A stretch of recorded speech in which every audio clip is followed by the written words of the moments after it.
Welcome to A Celtic State of Mind. I'm Paul John Dykes, and this afternoon I'm joined by James Mackenzie and Liam Carrigan for the Acsom Bulletin. Welcome to the show, guys. How are you keeping? Doing good. Good, a wee bit green round the gills, you could say. But well, Liam, you did get some amount of stick for your choice of attire on Sunday's match day shows. It filtered its way into the Facebook group. I don't know if you're aware of that. And the discussion continued for about 24 hours. You want to explain yourself again? Yeah. Look, it was the goalkeeper shirt from Escape to Victory, right? Correct, yep. The original scalpers. So, yeah, you know. They were. They absolutely were, yeah. Now, remind me. I don't know where this narrative that I'm somehow it was something to do with Rangers has come from, but there you go. There you go, indeed. There you are. Yeah, there's a picture of Pelé in that game with the Nazi flags behind him, isn't there? Who else played? John Walk, Ozzy Ardiles. That photo was often a caption, mind that time Pelé played at Ibrox. Yeah, I've seen that. I'll tell you what, we've started off well. Who else played in that game? John Walk. I remember right, Walking. Bobby Moore. Oh, that's right. How could I forget Bobby Moore? Oh, who else was there? Was Mike Summerby in it? I think you're right. That rings a bell. Aye. Not quite the lineup that we later saw in the film A Shot at Glory, which had players such as Andy Smith and Didier Agat lining up with Robert Duvall as the gaffer. Brilliant. One of JP's favourite films, that, by the way. James, is this all going over your head, mate? Sorry. It's completely gone over my head. I'm not exactly look it up. I don't know if it's on Netflix. I'm not sure if it's on Netflix, but look both films up. Escape to Victory, Shot at Glory. Shot at Glory does feature, here's a wee spoiler, warning alert, Alan McCoy's wearing a Celtic strip. So there you go. He's outdone you, Liam. He's absolutely outdone you. I think this is the second time this season alone that we've ran with a similar headline. Why Ange won't be ready to leave Celtic for the EPL.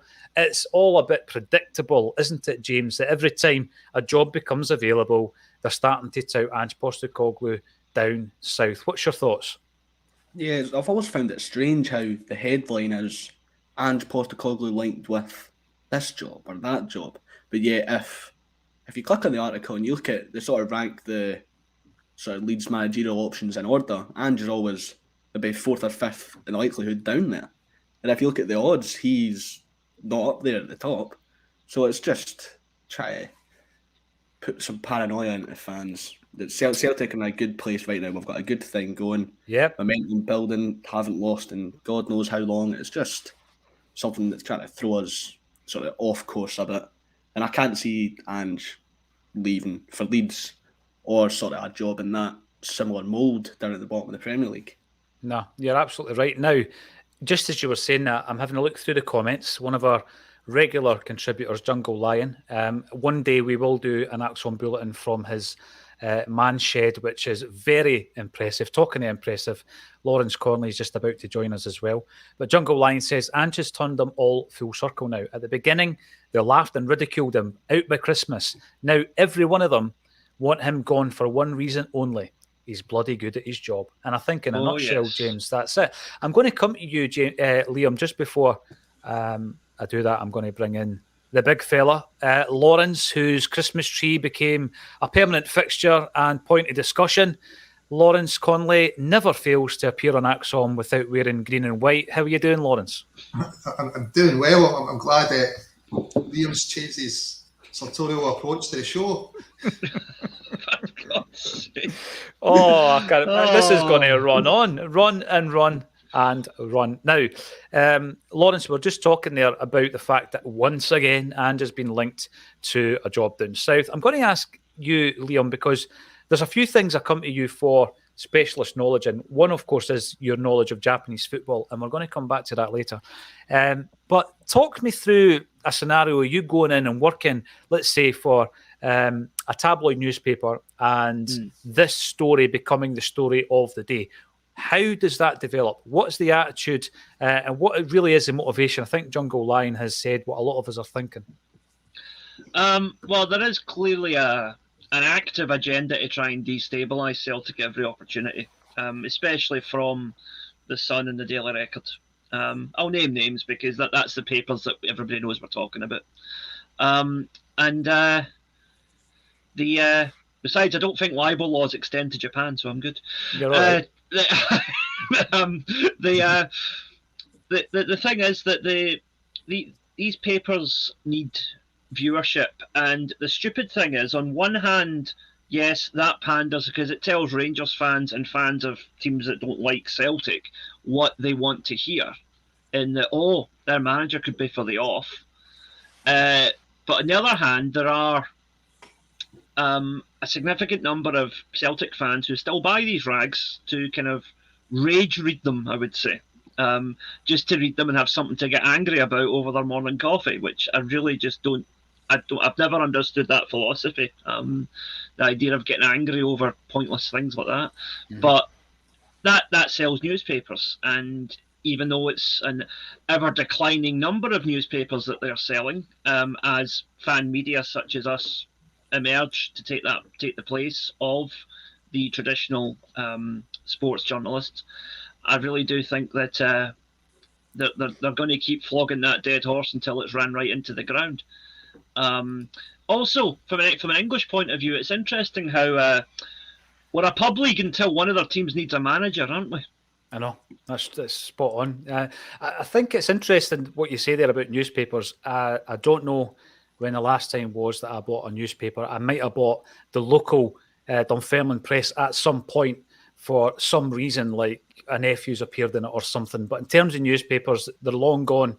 In my mind, they're now obviously trying to catch up on the digital age of fan media, alternative media, blogging, all that kind of thing. But there are, as Liam says, Lawrence, there are plenty of people out there who still go and buy their morning paper. You see them. Probably retired, probably kind of my dad's generation, and it's still part of their day. They go and get their paper, have their roll on egg in the morning whilst they're reading it. And there is an element where it is gospel if it's printed in the press. But we've got a few points here. Pete McGee comes in, time to stop the paranoia. Ange is going nowhere. Yeah, totally. And Joe Hamilton, Ange is going nowhere. A big problem for our rivals in the media and across the site. It's a big problem, Lawrence, and a narrative has been spun. Would you agree? Yeah, listen, you've got to watch what you feed your mind with. You know, is that really what you want to be educating yourself with? The Daily Record of the Sun? Have some aspirations. You know it's garbage that they're going to print. You know it's going to be pro-Rangers, anti-Celtic. I don't see the benefit of buying anything like that. Ange will leave one day. We wouldn't have thought it'd be this soon. You know, teams will be interested in him, but the level of chat in the papers is absolutely ridiculous. And yeah, you know, I've not bought one in I can't even remember how long. It's just you can predict the back page. You know, some Celtic players a diver, a cheat. You know, Ange is going to leave. Oh, disaster for Celtic. Oh, Rangers are going to sign Ronaldo. Maybe Messi this year. Who knows? Hover pitch, monorail. We've seen it all, Lawrence, haven't we? We have seen it all. And the frustration for me, working on certain projects where I've had to do archive research, and Liam, I'm sure you'll have done this yourself, it's you look at the actual use of newspaper archives. They're phenomenal resources. They're absolutely brilliant resources. And it's a shame that, you know, when you're looking back to some of the incredible journalists that have worked on our national titles, that it's come to this, and it's come to, you know, just for me, it's propaganda. The only thing I miss about newspapers is Ur Willie and the Bruins. That's the only thing I miss from the printed press. Bobby Moore, Mo Sislak is reminding us, yeah, Bobby Moore also had his testimonial against Celtic when it was the thing. Everybody wanted to play Celtic. Jack Charlton, Bobby Charlton, Bobby Moore, they all wanted to play Celtic back in the day. And let's have a wee look, though, that if that's the way there's a press narrative around Ange Postecoglou, I think you can link that in also to the story that has broken over the last 24 hours or so in relation to Manchester City and their use of, or their abuse of the financials down south, and the way that that's been reported versus the way it was reported in Scottish football in relation to points deduction, stripping titles and all that kind of stuff. I find that extremely interesting, Liam, the way that the Man City coverage has been presented compared to a scenario 11 years ago. Well, there's a couple of facets to this Man City thing. The first thing I'm going to say, which I'm sure everybody will agree with here, is that, any Rangers fans who are saying, turf them out the league, whatever, it's like, guys, look in the mirror.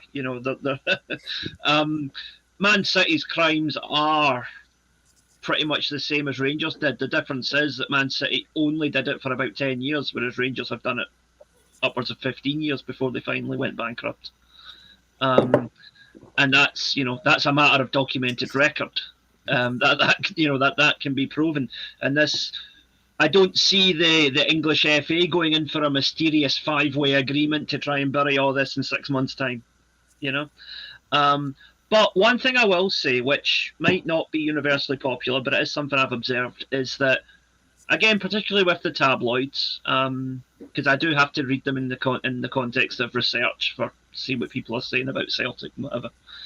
I think there's a certain degree of Islamophobia in this, because they cannot wait to get ripped into the Arab owners of Man City.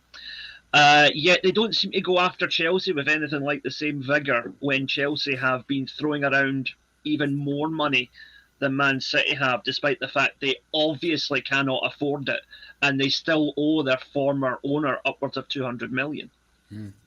So I think there's competing narratives here. Yes, it is complete stonewalling ignorance from the Scottish media that they're not even contrasting it to the Rangers situation, or even highlighting the fact that Rangers did something similar and got away with it. But there's also the fact that I do think there's a hell of a lot of people in the British press, not just the Scottish press, who could not wait to get ripped into one of these Arab-owned teams for their own nefarious reasons. It's an interesting point, that, Liam, and certainly when you talk about Chelsea and the level of investment they've been making again. And when it comes to the narrative, James, it's something that you're going to have to get used to in your walk of life, false narratives, etc.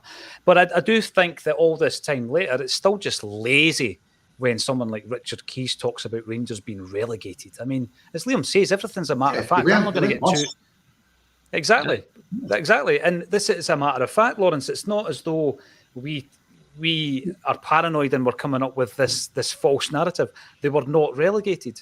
And it's frustrating that when someone has a platform, they don't use it properly, James. But in terms of Man City and what might happen to them, English football fan yourself, I think you keep an eye on English football. What do you think the ramifications are going to be? I'm not too sure. It could range sort of really wide, because I remember UEFA were investigating Man City a few years ago. That Man City were going to be banned from the Champions League for 2 seasons, and they rocked up to Paris with a team of lawyers like you've never seen before and completely wiped the floor with UEFA. Well, a sort of similar situation happened here. I think UEFA are probably more likely to let Man City away with it than the Premier League would. I could see the Premier League coming down a bit harder on Manchester City. But I've just got a feeling that the punishments aren't going to be as strict as many people think. I'm no financial expert, but the fact that I've seen Man City get away with it before with a bit more of a corrupt organisation in the Premier League, we'll just need to see how it ends up. I think it was 100 breaches since 2009.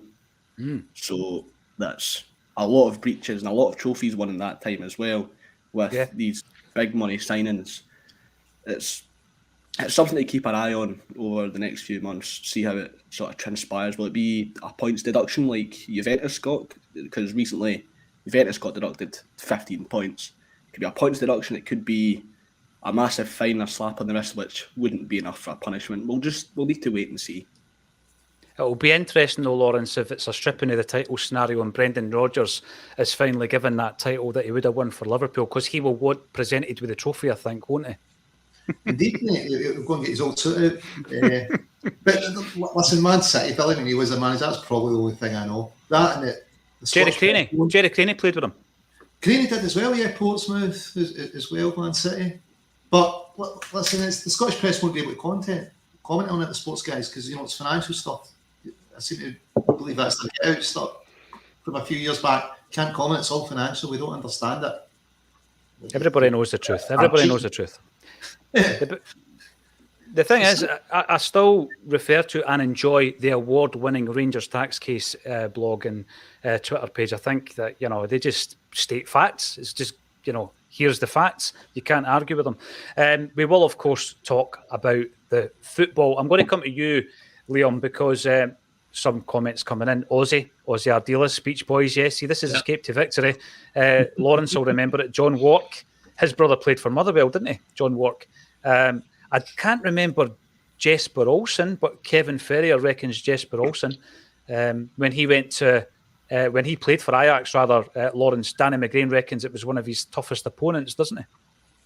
In one of the games, not so much the second game, but Danny reckons Jesper got his move because he skinned him relentlessly in the first game, and he used some tips from Tommy Gemmell in the second game to keep him at bay. Mm-hmm. Yeah, tips you wouldn't associate with Danny normally, but it did involve Jesper Olsen's ankle. Now, Liam, you're getting stick for wearing that top. Can you believe it? Someone's saying it's too loud. For God's sake. Honestly. I mean, there was people on Facebook saying we need to have a dress code at Acsom. Come off it. Yosuke Ideguchi. It's a Mortal Kombat hoodie. What if we get angry Street Fighter and Tekken fans in the comments now? What the... Exactly, Liam. It's green. It's got green in it. It's green. Simple as that. Out the door.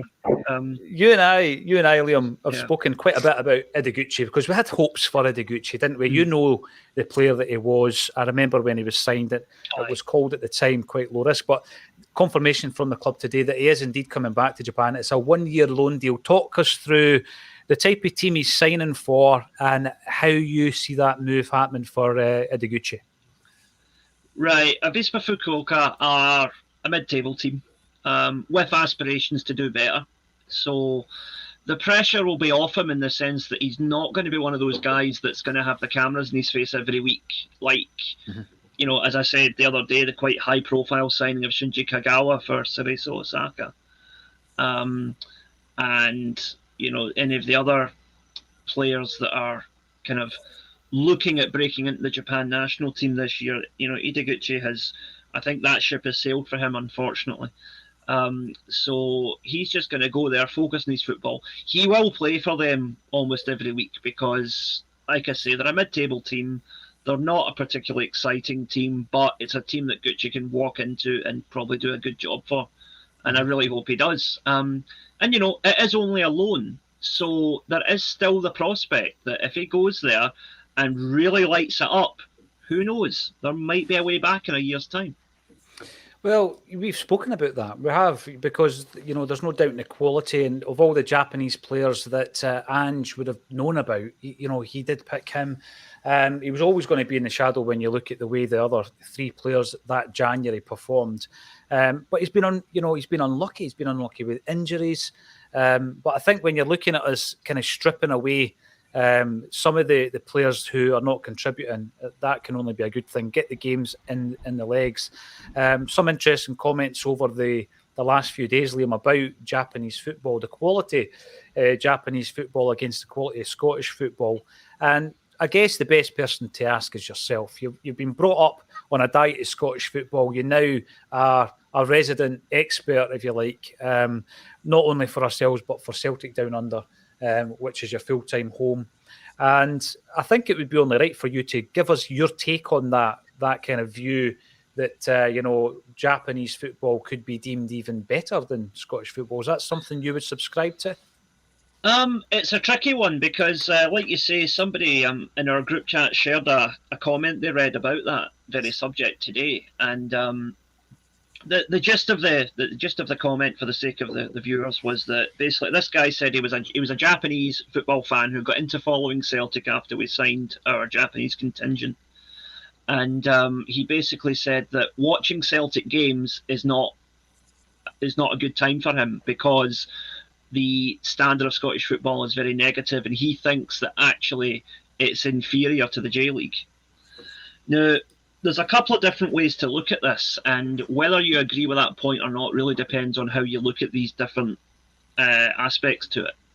So first of all, as I mentioned before, I watch probably about the same amount of Japanese football as I do Scottish football in an average week. J League is all on the telly here. There's none of this, can't show 3 o'clock games on the telly nonsense. It's all available on demand. So I watch a couple of Japanese games a week. I watch the Celtic game every time they're playing, and I will typically watch Sports Scene if I get time to get a hold of it. So for the highlights, so I get a couple of hours average of both leagues every week. Now, Japanese football, and again I'm generalising, I'm just using averages here. The average Japanese J League J1 top flight football match is more entertaining to watch as a neutral than I would imagine, for example, the Celtic St Johnstone game was the other day. For the simple reason that it's two teams who are pretty evenly matched. They're going at it. They both want to win the game. They both tend to play open, expansive football. There is nobody, even the worst team in the J League, would not come to, they wouldn't go to one of the big clubs like Urawa or Yokohama and go on a damage limitation exercise. They would go out there and try and get something from the game. I mean, my local team, Yamaga, when Daisen played for them, they were the worst team in the top flight. They got relegated that season. But I saw them play Gamba Osaka. I saw them play Urawa Reds. I saw them play Yokohama. And in every game, they had a right go. Didn't win any of those games, but they had a goal. And it was a good game to watch. So in that sense, yeah, the Japanese product is probably more entertaining than the Scottish product on average, right? Games against Rangers, games in the Champions League, whatever, are always going to be more exciting, especially if you are actually a Celtic fan, right?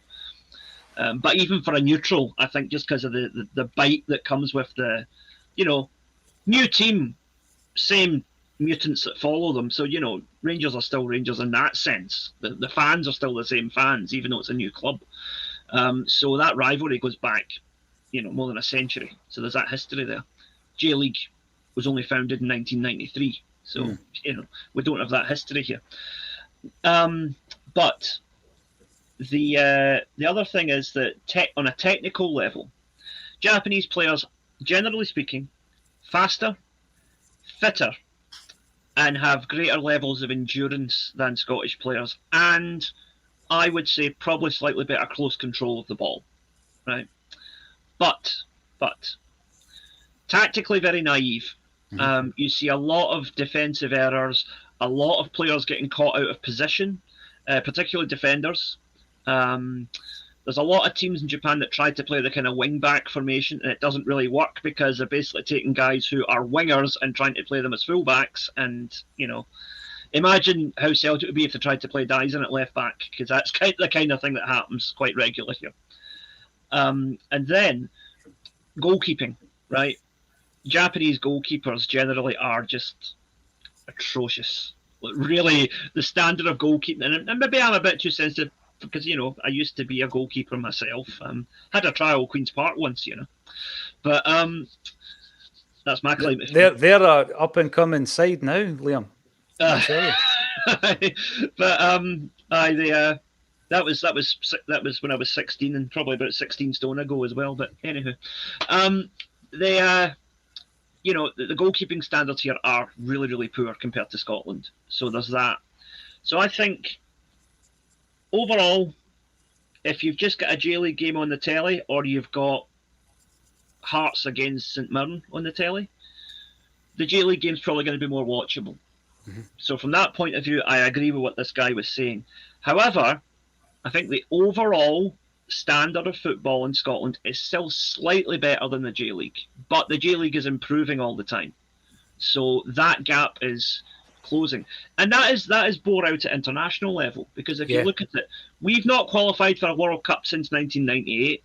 Japan have qualified for every World Cup since 1998. Now, Granted, the only difficult games they really have are Saudi Arabia, Iran, Korea, and Australia, right? The other teams are teams that you would expect them to beat. But still, they've got to go out and do it.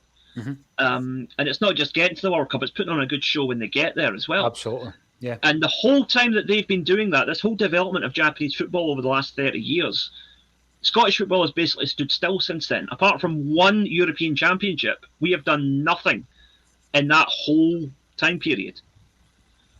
It's quite concerning, yeah. that. Yeah, no, it is.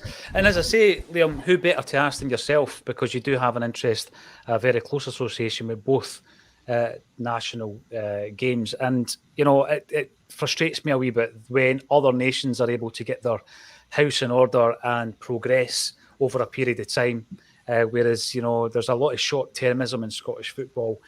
We simply are not progressing over the piece, as you described there. With regards to Queen's Park trial, James, did you ever get a trial for a senior club, son? No chance. I've got 2 left feet. I would never get a trial. What about yourself, Have Lawrence? you ever been on trial? There's a better question. Yeah, potentially. No trials for me, but just what Liam's saying there. If you're a neutral watching a Japanese game at the weekend, or the Celtic St Johnstone game, a Japanese game is going to be more interesting. I watched the Celtic St Johnstone game as a neutral, and I found the Celtic game more interesting as a neutral. When did you do that? Just there, I watched it as a neutral. You watched it as a... Come on. Mate, if John Beaton and Cole can referee the games as neutrals, I can surely watch them as a neutral.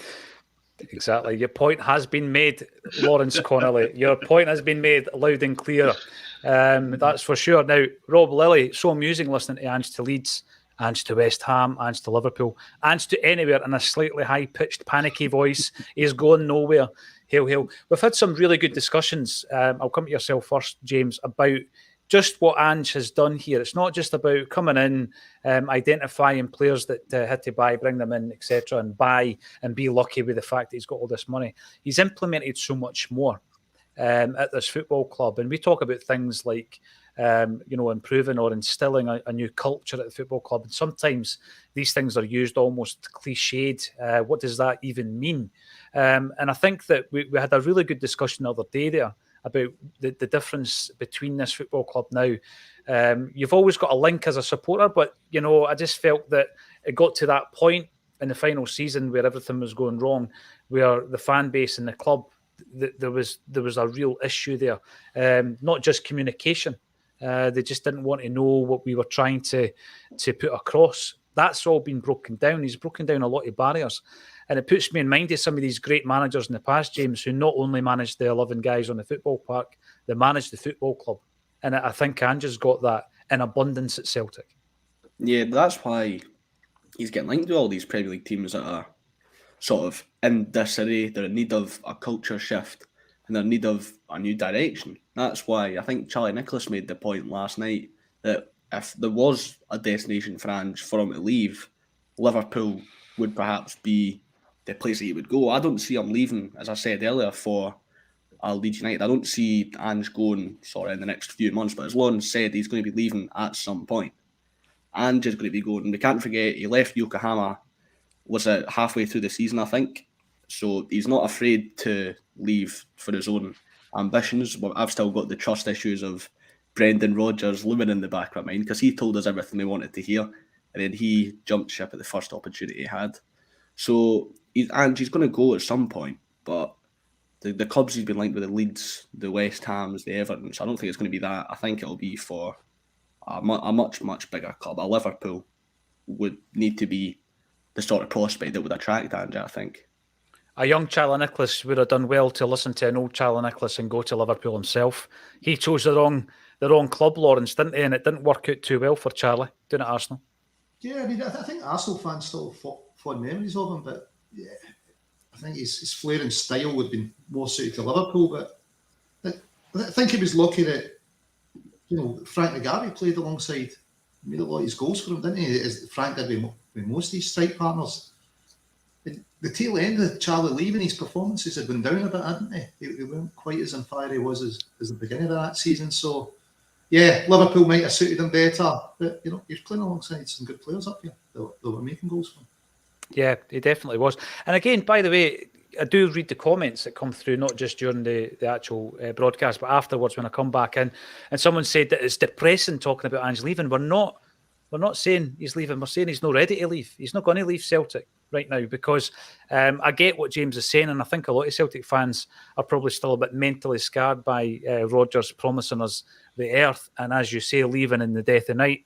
Ange is a different character, Lawrence. He's proven that, and it's not just giving us the bluster. I mean, what he tells you is from a place of his own origin. It's not as though he's just making it up because he knows that he can, play to the audience. He knows exactly what this club is all about because he had a similar backstory himself.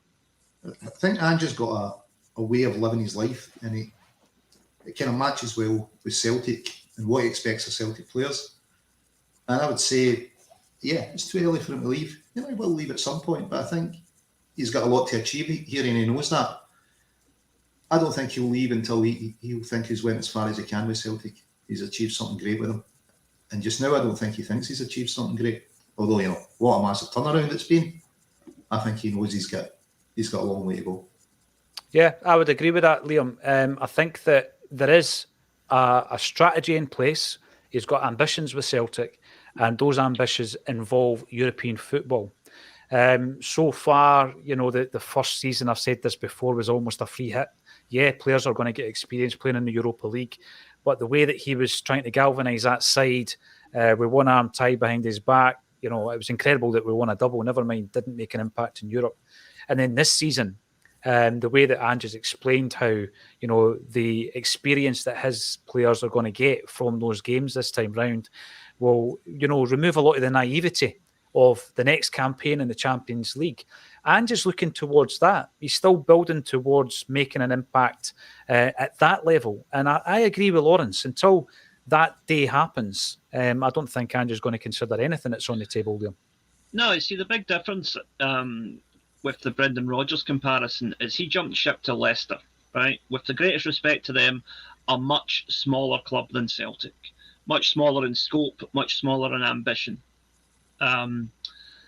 Whereas, Leeds are the same, right? You're never going to play in the Champions League with Leeds. Those days are long gone, right? They were another Chelsea.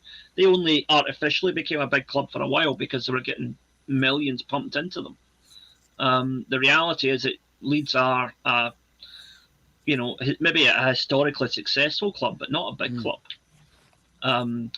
They will not appeal to Ange at all, because the difference between Ange and Brendan Rodgers is that Brendan Rodgers clearly showed, and people will have a go at me for saying this, but I'm going to say it. He clearly showed by moving to Leicester that he was money motivated, right?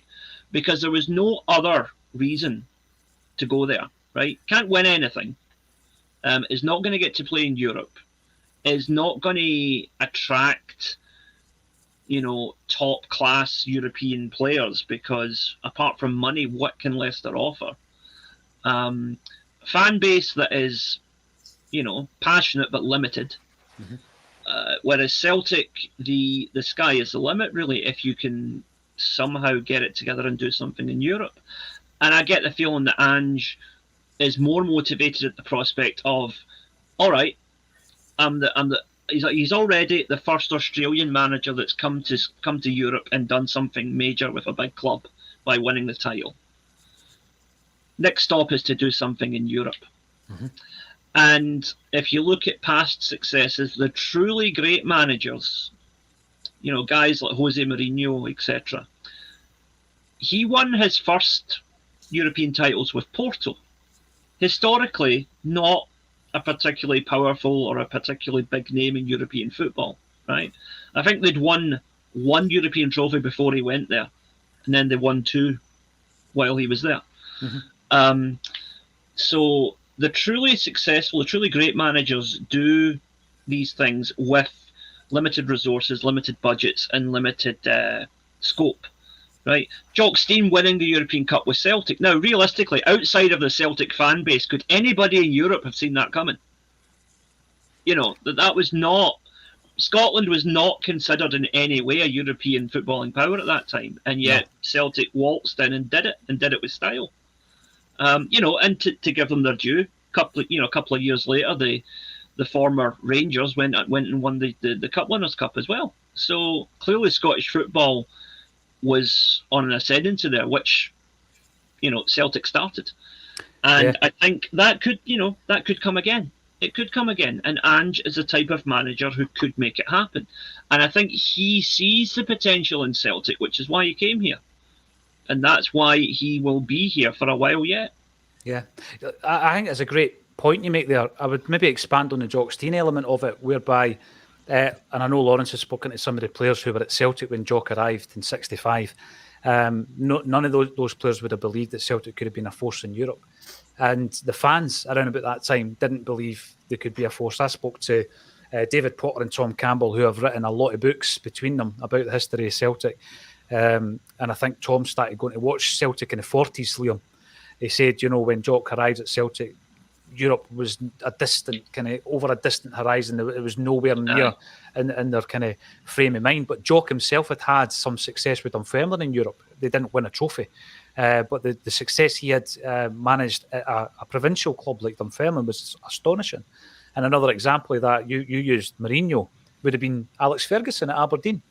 Yep. So, he did it at Aberdeen, and then, he got the real success later on when he goes to Manchester United. So I think it's a tremendous point. I'm also going to bring up this point because I've been called a few things in my time in terms of doppelgangers, but we've got one for James now. Apparently, you look like Joachim Low. That could be worse. That could be worse. I'll pick my nose and eat it live on air. I've not noticed you doing that. I mean, the best one that I always go back to is Leanne Dempster for me, because when I look at the pictures, I can't disagree with that. We're going to be talking about some of the usual stuff, but also looking ahead to the weekend as well. James, you never got a chance so far anyway on Acsom to talk about the weekend's performance at St Johnstone. And I've read a lot of people saying that, the second half was boring, etc., etc. We did the match day, Liam and I, we did the match day with Kevin McCluskey. I wasn't bored at all. I love, if you do the job and then you contain a team and you get some minutes in other legs and, extend the lead in the second half, how can that be boring, James? I don't find that boring, personally. I think I'm on the side of the majority that you were talking about on Twitter there. It's become a bit of a recurring theme. I don't know if it's just this season, but there's so many times on these sort of Sunday afternoon away games where we completely blow them out the water in the first half that it makes the second half look sort of boring because there's only one goal instead of 3 or 4 goals. It's quite confusing, but I thought we were sort of very solid. I said on the last broadcast that it seemed we were just getting by, we were just petering along, but I think we put on a show in that first half. We were absolutely brilliant. If I was to describe that game with a song, it would be Daddy Cool, Boney M, because Aaron Moy absolutely ran the show. I thought it was phenomenal, and it's the same thing that we've seen from Aaron Moy since we came back from the World Cup break. And I'm looking a bit ahead here, but for the League Cup final, I think the last time he played Rangers, I think Ange made the mistake of putting Matt O'Reilly back in the team. We'd all seen Aaron Moy being in good form, but we're thinking this might be too big a game. So we'll go with the sort of safe choice in Matt O'Reilly, which turned out to be an error because I and most people don't think that Matt O'Reilly had the best game in that game at Ibrox. So I hope Ange doesn't make the same mistake twice and Aaron Moy's got to start in that game. He's in our strongest 11 right now. Matt O'Reilly's on the bench in my strongest 11. And hopefully Ange is in the same boat as me, sees that and plays Aaron Moy in that game. It's a good point, James, because there was probably a point, Lawrence, where Matt O'Reilly was getting a lot of good kind of plaudits. He was able to change position and do so effectively when Callum McGregor was injured. But I tend to agree with James on that. I think that was an error. We're allowed to say that after the event. Of course, it's easy to say it with hindsight. I think it was an error. But Moy had approached that game, the Rangers game. That was just after the Hibs game, wasn't it, when he scored 2? And he was in great form. But do you think the form that he's shown since then will convince Ange that he is ready for a big game against Rangers in a cup final? I hope it does. Listen, I think the form that he's found is probably got us all dreaming of a team of Aaron Moy's. He's just been absolutely outstanding. And I watched it as a neutral the weekend, and yeah, I've got to say it was a highly entertaining game. Really effective. You went out, you blow them away, you get the lead, the game's won. And it's efficient, ruthless football. How do you watch it as a neutral? Do you wear a different top? Do you remove the rosary beads from the television screen, Lawrence? What do you normally do if you're a neutral watching the game? It's easy. I just put a ref top on. That makes me neutral. Right. And put a whistle in your mouth. Right. Okay. I get it. I get it. Liam, we're talking about the conversation has gone to Aaron Moy and why not? He's a guy, obviously, that has certainly had doubters since he came to Celtic, and that's been blown out the water. He really is hitting that form that, he's in my starting 11. I know there's a discussion point that Ange doesn't have a starting 11. I think there is a core group. And Aaron Moy at the moment is part of that core group for me. Some people have said that Rio Atati then becomes the one with a question mark about whether or not O'Reilly or Turnbull comes in. Different type of player, if you ask me. What's your thoughts on the form of Moy and Atati at the moment? Moy is... I'm so delighted to have been proven completely wrong with that one because I really thought he'd be a back number. I honestly did. And I've been proven completely wrong with that. He's come in and he's been sensational. And in terms of can he handle the big games, well, he played for Australia against France in the World Cup. I don't think you get much bigger than that.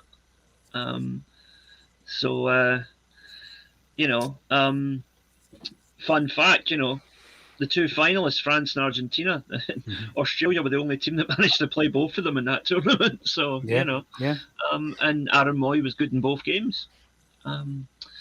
So I really think that he is sensational at the moment. But looking back to the game, the New Year game against them, we also missed Greg Taylor for a large part of that game. And I think Greg Taylor is right behind Aaron Moy. For me, the three big players for Celtic at the moment are Moy, Maeda, and Greg Taylor. I think if those three are on the park, we beat whoever is in front of us. No question. Yeah, I think what I like about Taylor is that I referenced an interview I listened to last week about being able to look to your left and your right in a dressing room or behind you and in front of you in a tunnel, and just having that belief, James, that you're going in there with guys that you can really rely upon. And over time, I think Greg Taylor's coming into that category. And with new arrivals coming to the club, and we're talking about a culture of winning, culture of success, and the attitude of Callum McGregor in the dressing room, who obviously runs the dressing room. I think you also look at guys now, like Greg Taylor, as having leadership qualities, people that you can rely upon week on, week out. I'm going to come to our neutral Lawrence in the bottom left in a second. I know he's been a fan and a champion of Greg Taylor for some time, but a lot of the Celtic fans weren't big fans of Greg Taylor. But, over a period of time, he has become one of those guys you can really rely on week in, week out. Yeah, if we're just on the topic of being proven wrong about Celtic players, I remember, I think it was in this last summer, I was saying, these Champions League games, these teams are going to target Greg Taylor, and these big games are going to target him. I thought he absolutely excelled in the Champions League this season. I'm absolutely delighted to have been proven wrong by that. I thought he was one of our stronger players over the course of that campaign. He's been our most consistent player, I'd say, this season. Maybe Tamar Kyogo would be my most consistent player, and we saw he was a big miss when we had Bernabe playing at left back, and even in the 2-2, the derby, we brought on Juranovic, which we all agreed was a bit of a crazy decision in hindsight, but we missed Greg Taylor in that game. Yeah. We've gone from being worried about Greg Taylor, I don't know about him starting this game, to we need him. He has to be there in our team for these big games. It shows the turnaround he's had. Ange, when he came in, he spoke about how important it would be to have some form of continuity. And players like Callum McGregor, Greg Taylor, James Forrest have been vital to that, because as much as the squad needed a revamp, you still needed to have people there that got Celtic and got the cause. And these players have proven that. The sort of reliable players that have been here for so long are still proving their worth. Yeah, for sure. I mean, I'm going to come to you, Lawrence, because I know you stood up for Greg Taylor in the face of some derision, I guess, for some time. You were always a fan. But how satisfying is it when you see a player that's been here for a few seasons now becoming one of the leaders within the group, whereby previously, I think a couple of years ago, if he had left, there would have been a lot of people quite happy with that. Listen, it's great to see any player develop and excel at Celtic.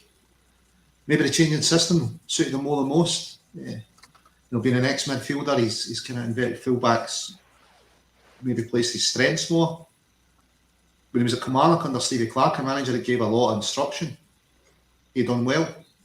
He's got another manager that gives a lot of instruction, he's doing well. Lenny wasn't famous for giving a lot of instruction other than go out there at times. You even saw Cal Mark after some games going, well, we didn't know what we might be doing out there. Yep. So, yeah, it's brilliant to see Greg doing well. He's got a manager that gives instruction. We know he works well in that situation. But I like the way he's got guys in front of him. That's an important relationship. He's got Carol Starfelt, a Celtic defensive partner to his right. These things all help push him on better as a player. It's not Christopher Ayer or Shane Duffy to his right anymore. You know what I mean? So there's a lot of things come into it, and I think more above anything else is Taylor's work rate, willingness to learn. That's really where it comes from, because he never gives less than 100%. He's always bang at it, never hides in the park, and he's getting his rewards. It's great to see. Yeah, I think when you're Ange Postecoglou walking into that dressing room when he's first taking the job, you're looking for who are my leaders here, and obviously he identified the main one in Callum McGregor. I think we then brought in a couple in Joe Hart and probably James McCarthy. You're looking at the experience of James Forrest, but then there's a couple of players that have come to fruition who you probably didn't consider as leaders, and even Tony Ralston and Greg Taylor now. I think any new guys coming in, they're the ones who are going to be showing them what Celtic are all about, and on a day-to-day basis how you conduct yourself as a player both on and off the park. And I think it's tremendous. I'm really loving the fact that he's proven a lot of people wrong, James included. Obviously Amy Canavan was always a big fan, James, and she never ever reminds of the fact that she and Lawrence set up the Greg Taylor fan club. What's the latest with the Giakoumakis drama, James? Has there been any exit by Giakoumakis? I was looking this morning, nothing so far. No, I saw Ange said these pressure. If you look at Instagram, you're likely to know more about the deal than him. And I quite glanced on Instagram last night. I saw he'd posted an edit of himself with a black and white filter on it with some sad music over it. So I think that tells us everything that he's posted his melodramatic goodbye video on his Instagram story. He also posted a flight as well. He was on a plane. So we said on the Deadline Day broadcast last week that the MLS transfer deadline, it goes far longer than January 31st. So there's plenty of time for that to get wrapped up, and doesn't consider him a Celtic player anymore. The fact they made that sort of sly dig about the Instagram, you'll know before him, makes me think that he's left on maybe lesser good terms than Juranovic left. Yeah. Maybe Ange has something to say about that. There was a bit more behind the scenes than we know about, but he was just a player that was unhappy not being played. A player in his prime years, 28, he's not going to have long left at the top level. You want to be starting every single game. He's got a Champions League group stage goal in his back pocket as well. Now he'll be wanting to push on and start, and he wasn't getting that at Celtic. So if he wants to go to the MLS, make a load of money, set his family up for the future, I can't really hold that to him. No, absolutely. I prefer it when people leave with a bit of class, Liam. I mean, even Abelgard and Jens were able to do that. It's unfortunate for a player when you look at his record, 26 goals and 57 appearances for Celtic. Very good record to walk away with. But it's interesting, the point that James makes here about Ange is checked out on Giakoumakis, isn't he? We've spoken about a ruthlessness, and Ange shows it from time to time. I think he's shown it here. You're done. You're finished. Yeah, the other thing is, Giakoumakis, if he's smart, he'll shut his mouth and get off his social media, because if I'm a manager looking at possibly signing a player like that, I don't want to sign someone who goes into for these theatrical melodramatics. That's toxic to any dressing room atmosphere. Mm-hmm. So, he hasn't, unless he's actually signed the contract already, he could be careful, because he could end up talking himself out of a deal here if he keeps up with the needless drama. Yeah, and as James was saying, it's April before the MLS transfer window closes. Lawrence, can you imagine social media back in our day, back in the 80s, in the 90s? What kind of trouble some of the players might have got into? Yeah, I think social media then was just talking to people in the pub. You know, it was be crazy, mate. Yeah, the cameras out there. Oh, yeah, glad it's up. Glad they weren't about. But yeah, it's definitely checked out Giacomakis. As Liam says, you know, would you want to bring him into your club when he's got that? And I think, you know, Giacomakis, when he moved, was it Turkey or Greece? It was Turkey early in his career. It didn't really work out for him, wasn't it? Didn't get many games. So, you know, it's sad it's not worked out for him, but he was given minutes and he wasn't doing better than Kyogo. And that was his target. And if it's not part of the future, I think that's just when it was part of the past. Just, you know, we've got a new boy in, we've got one, we move on. You know, there's one constant at Celtic, and Ange just wants us to improve. And clearly, Giacomakis isn't part of that. So, yeah, move on, forget. Farewell. I love that ruthlessness about Ange, I really do. And I'm not saying every manager's got it, but, you know, some people who worked with the likes of Jock Stein and Alex Ferguson certainly say they had a ruthlessness about them. And if Ange has also got that and gets anywhere near the kind of level of success that those two got, I'll be happy. Ange is hot property, absolutely. It shows you just how good a job he is doing. And we've also got Jerry saying it's the media trying to upset it. They are trying to upset us, but I just don't think they've got the same power that they once did. You know, what we're talking about before, Liam, they just don't have the same power to upset us because you can have your own narrative. You can speak and broadcast to your own audience. And I think you can deal with it a different way now. Yeah, but the problem is with any sort of regime change, which is what's happening in mainstream media now, it's being supplanted by fan media, by the internet, and by sort of self-generating content. They're not going quietly. You know, there's always the last embers, if you like, that will try and burn on for far longer than they should. I mean, you know, I started out as a copy boy at the Herald in 2000, and back then, the deputy editor at the time, my mentor, Kevin McKenna, told me, he said, print journalism's dying. That was 22 years ago. He told me, print journalism's dying, get into something else. You know, and he saw it coming. Even then. Good guy, Kevin, isn't he? Good guy. Not seen him for a great many years, but I hope he's keeping well. Taught me a lot in those first couple of years of journalism, I can tell you that much. He edited my Quality Street Gang book. He did, he did, and he did it in super quick time as well, which was tremendous. And it's always good to catch up with him as well. Some more comments coming in. Pat Dolan, I think you get one chance with Ange. I like it. Absolutely. I bet you a lot of players don't like it. And we've also got Martin O'Neill. All top coaches have a ruthless streak. It's what keeps players on it. Martin O'Neill would know better than anybody. Yeah, Martin would know. Loyalty is the key for Ange. Well, I think we've already seen, James, what happens if you don't have that ruthless streak, if you do keep a player at the club longer than they should be there. I mean, it seems to infiltrate the mood within the dressing room.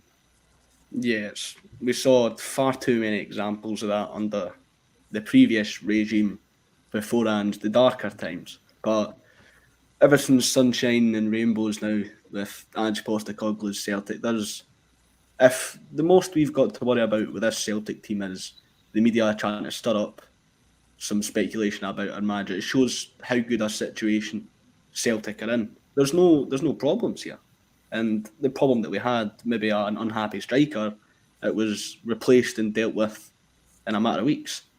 We are in such a good position here. And I just want to make a wee point when we're speaking about the Premier League and managers. I think we've been underrating the allure that the Premier League has in modern football. If a manager like Unai Emery is the example I'm going to use, 3 or 4-time Europa League winner, if he's going to go to an Aston Villa team at the bottom of the table, if Everton, this was a few years back, but if Everton can appoint 3-time Champions League winning Carlo Ancelotti, managers are attracted to the Premier League, the money, and it's the top league in football at the moment. So as much as we don't want to think about Ange going to a team like a Leeds or a West Ham, it could be a real possibility. We thought Brendan was the man for years to come, and he went to Leicester. These teams, they might not seem as glamorous, they don't have the fans or the culture that Celtic has, but money talks. The Premier League is basically the Super League of football at the moment. So we can't underrate the allure that the Premier League has to modern managers. James, I think it's an excellent point to counterbalance what we're trying to say. Lawrence, I'll come to you in that one then. There is an allure, there is an attraction to the riches of the EPL. It's a very sexy box office division, and some of the examples James has given there will have some people quaking in their boots about Ange. I think the big thing about the example we've had with Brendan Rodgers going to Leicester is that the relationship was fractured at that stage between Rodgers and Celtic. And, at this moment in time, Ange seems happy, Lawrence.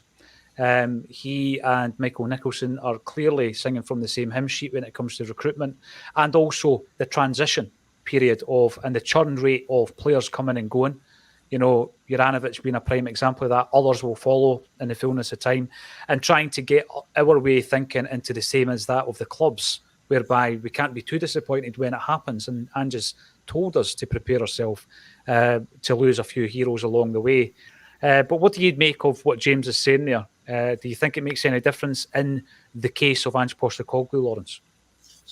So on the point of the riches down there, I suppose, some in they'll look for silver, some for gold, but I don't think that's what Ange is looking for.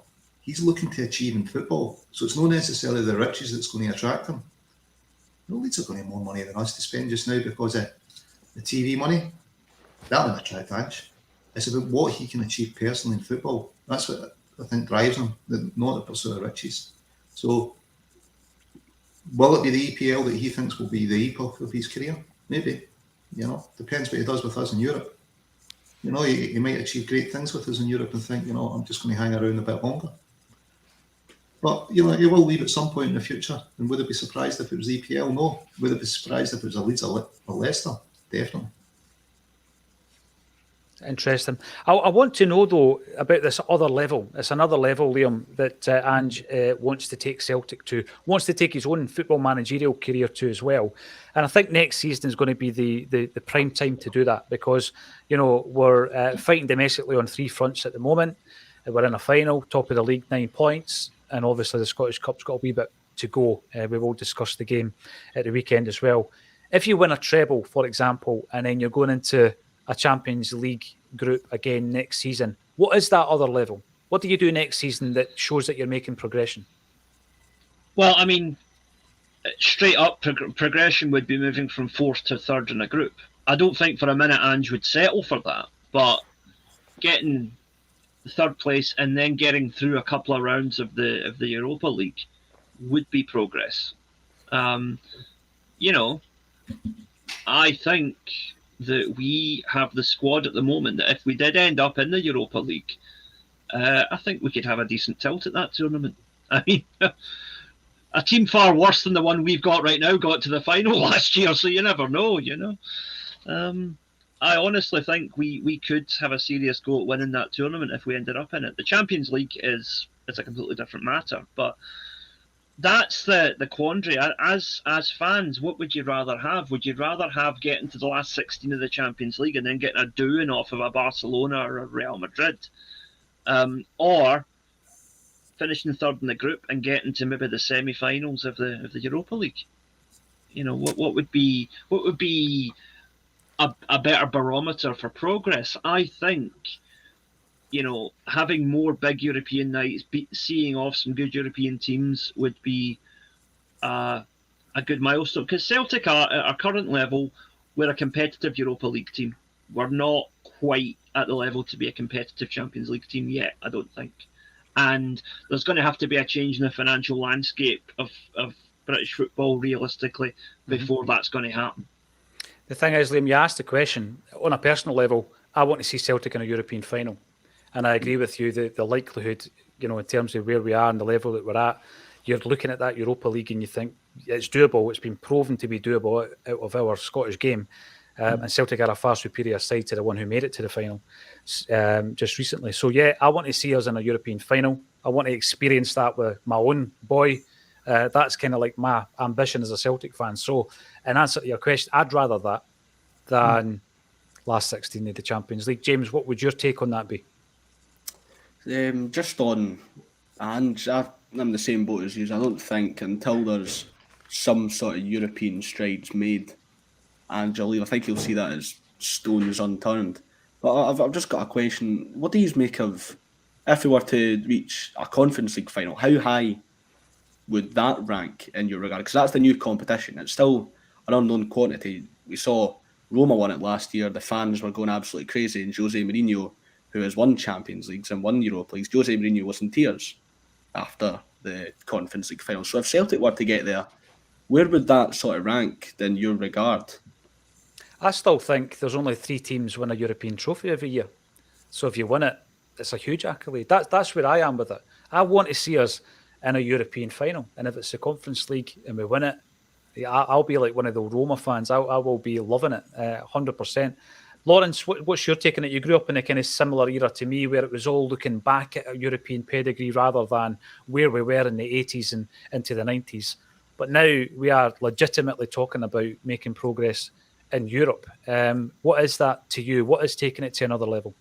Well, mate, I don't know. I remember us beating Juventus and Ajax when I was growing up. You know, we're turning on some decent European performances. I think Davy Hayes' team was really unlucky in Europe.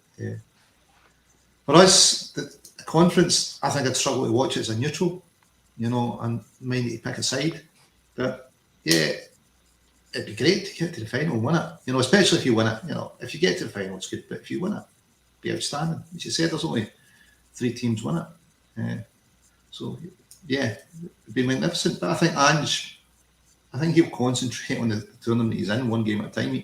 He won't be saying, "Well, if we get knocked out, we'll do this." I think he'll be solely concentrated on Champions League. Who's the next team? How am I going to beat them? Not how am I going to draw? How am I going to keep the score down? How am I going to beat them? And I think that's where he approaches every game. Well, I was talking about a period from 1980, Lawrence, right up until Martin O'Neill takeover, where Celtic didn't play in Europe after Christmas. 20 years. And Martin O'Neill, incidentally, will be joining me on stage at the end of this month. And it's one of the gigs that I'm going to be extremely nervous about because I still hold him in such high regard. And part of that is the fact he took us to a European final. Can Ange Postecoglou do it next? I hope he can. There's a few other events coming up. Alan Thompson, if you want to come and see us at Gracie's. Lawrence was there for the Brian McClare gig, the boy from Seville, 20 years later. Alan Thompson will be on a stage and tickets are going really fast. The link is under this video. We're also working alongside One Star who have a big event coming up in May at the Armadillo in Glasgow, and it's a tribute to Wim Jansen and the team that stopped the 10, or some people like to say it's the team that won the 1. The Smell the Glove team. There's going to be some very special guests there. You can win 2 VIP tickets, a meet and greet, no less, with the full cast of legends on the night, simply by subscribing to the channel. So get into YouTube, subscribe to the channel. It's all free. You'll be in a prize draw. If you're an existing subscriber, you're already in the draw for that one as well. And hopefully once a week for the next 3 weeks, we'll have a member of that team on Acsom. This Thursday, we're going to start off with Simon Donnelly. So get your questions ready for Simon Donnelly. Michael Caine won't be on Acsom, but Kevin Ferrier reminds us that he was in Escape to Victory. And Liam's not going to be able to forget about that top in a hurry. Thanks, everybody, for getting involved. It's been a very quick hour. We've been talking about Ange and the fact that he's going to stay at Celtic until he gets us into a European final. I'm quite happy with that. I hope you are as well. Thanks, everybody, for getting involved. And thank you to James McKenzie, Liam Carrigan and Lawrence Conley for joining me on A Celtic State of Mind.